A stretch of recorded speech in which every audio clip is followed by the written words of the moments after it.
జై శ్రీరామ్.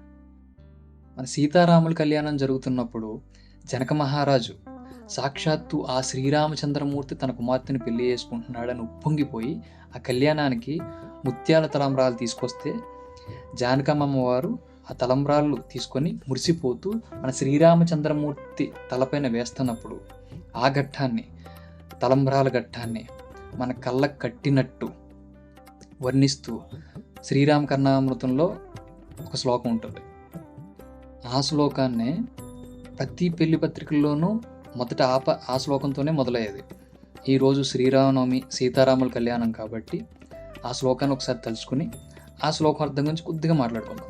జానక్య కమలామలాంజలి పుఠేయ పద్మరాగాయిత న్యస్థారాగవమస్తకే చ విలసత్కుంద ప్రసూనాయిత సస్తాశ్యామల కాయకాంతి కలితాయ ఇంద్రనీలాయిత ముక్తాస్థాస్ముబధా భవంతు భవతాం శ్రీరామ వైవాహిక.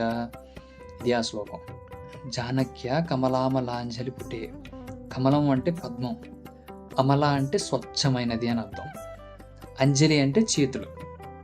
సో పద్మములు వంటి స్వచ్ఛమైన చేతిలో జానకమ్మ వారు ఆ తలంబ్రాలు పట్టుకున్నప్పుడు, ఆ ముత్యాల తలంబ్రాలు చేతితో పట్టుకున్నప్పుడు, ఆ ఎర్రటి చేతిలో ఉన్నప్పుడు ఆ ముత్యాల తలంబ్రాలంట పద్మరాగాయిత, పద్మరాగ మనులను ఉంటాయి. అవి ఎలా ఉంటాయంటే గులాబీ కలర్లో ఉంటాయి, పింక్ కలర్లో. వాటిని కెంపులు అంటారు అనుకుంటా. ఎక్కువ మనకి పింక్ కలర్లో ఉండి హారాలు ధరిస్తూ ఉంటారు.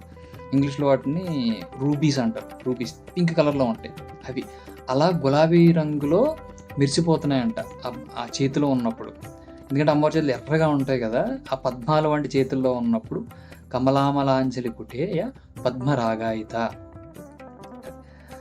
న్యస్థారాఘవ మస్తకేచ విలసత్కుంద ప్రసూనాయిత. న్యస్థ అంటే ఉండడం, రాఘవ మస్తకేచ, రాఘవం అంటే మన శ్రీరాముడు, మస్తకం అంటే తల. ఆ తలపైన ఆ తలంబ్రాలు పెట్టినప్పుడంట విలసత్కుంద ప్రసూనాయిత అంటే మల్లె మొగ్గలు ఉంటాయి కదా, మల్లె మొగ్గలు ఎలా తెల్లగా మెరుస్తూ ఉంటాయో అలా ప్రసూనాయిత అంటే ప్రకాశించడం. అవి అంతలా ప్రకాశిస్తున్నాయంట ఆ తలపైన పెట్టినప్పుడు. శ్రీరామచంద్రమూర్తి తలపైన ముత్యాల తలంబ్రాలు పెట్టినప్పుడు ఆ నల్లటి తలపైన ముత్యాలు మల్లె మొగ్గల్లాగా ప్రకాశిస్తున్నాయి. స్రస్తాశ్యామల కాయకాంతి కలితాయ ఇంద్రనీలాయిత. స్రస్త అంటే జారడం అనమాట, జారుతూ ఉంటాయి. మరి అమ్మవారు ముత్యాలు జారు విడిచినప్పుడు అవి జారుతూ ఉంటాయి కదా. స్రస్త శ్యామల కాయకాంతి. శ్యామల అంటే నలుపు రంగు, కాయకాంతి. రాముల వారి శరీరం నీలమేఘ శ్యాముడు కదా, ఆ శరీరం అంతా నలుపు రంగులో మెరిసిపోతూ ఉంటుంది కాంతితో. ఆ మెరుస్తున్న, ఆ నలుపు రంగులో మెరుస్తున్న ఆ శరీరం పైన పడుతూ ఉన్న ఈ మనులు అంటే తలంబ్రాలు, ముత్యాల తలంబ్రాలు అంట ఇంద్రనీలాయిత, ఇంద్రనీల మనుల్లాగా మెరుస్తున్నాయి. ఇంద్రనీల మనులు అంటే నవరత్నాల్లో ఒక మణి, ఇంద్రనీల మణి. వాటిని సఫైర్ అంటారు ఇంగ్లీష్లో.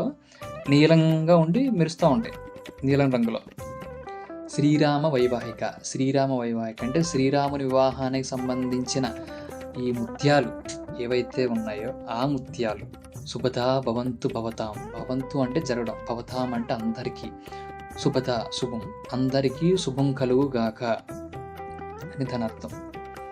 మన జానకమ్మ వారి చేతుల్లో పద్మరాగమనులా మెరిసిపోతున్నటువంటి ఆ ముత్యాలు శ్రీరాముని తలపైన ఉన్నప్పుడు మల్లె మొగ్గల్లా ప్రకాశిస్తున్న అవే ముత్యాలు. ఆ ముత్యాలు శ్రీరామచంద్రమూర్తి నీలమేఘశ్యామవారి నుంచి శరీరం పైన నుంచి జారుతున్న ఆ ముత్యాలు అందరికీ శుభం చేకూర్చుగాక అని దాని అర్థం.